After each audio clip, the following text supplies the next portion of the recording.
You can feel the energy.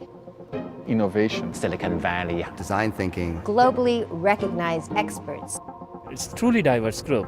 A new way of thinking that I can take back to our corporation.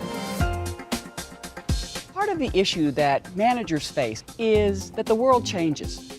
It's changing so rapidly that the folks who are actually doing the managing don't have time to sort of sit back and think, how might I do this better? We become very biased in our decision-making and our assessments based on the environment we live in. And so it's incredibly important to step back, to step out of that comfort area, hear different perspectives, hear different ideas, and do a check on what do I really know versus what I think I know.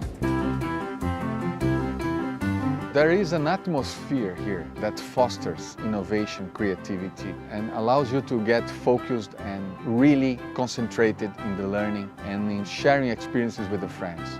Every day I see people thinking about new ways to do things. How do we serve customers? How do we make money? How do we make sure we create a great culture? And so the ability in a very intense period of time where you really are able to share best practices and build a great network of people around the world.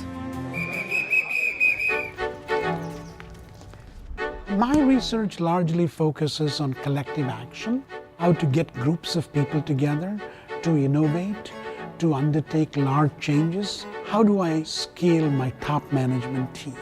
We'll actually look at how do you change a successful company? Very hard to do. The warmth that is provided from the Stanford professors is really endearing.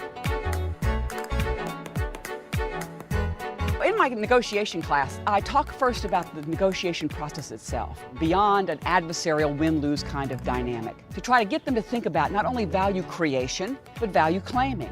I have teams in 5 different countries, and seeing the different people and their attitude towards negotiations was very important for me.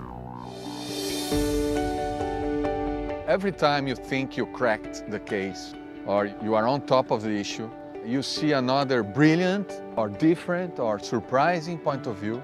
I once had an executive say to me, this is a really interesting idea you have, but I could never take the time to do this. And my response was, because you're so time stressed, you actually need to be able to do this. You have to stop and ask yourself, are you really always at the top of your game? Having that opportunity to step aside and think about things differently, we get so entrenched in our everyday work, it's hard. We're just trying to keep the game going. And this allows you the chance to step back and say, is there a different way of playing the game? And there is.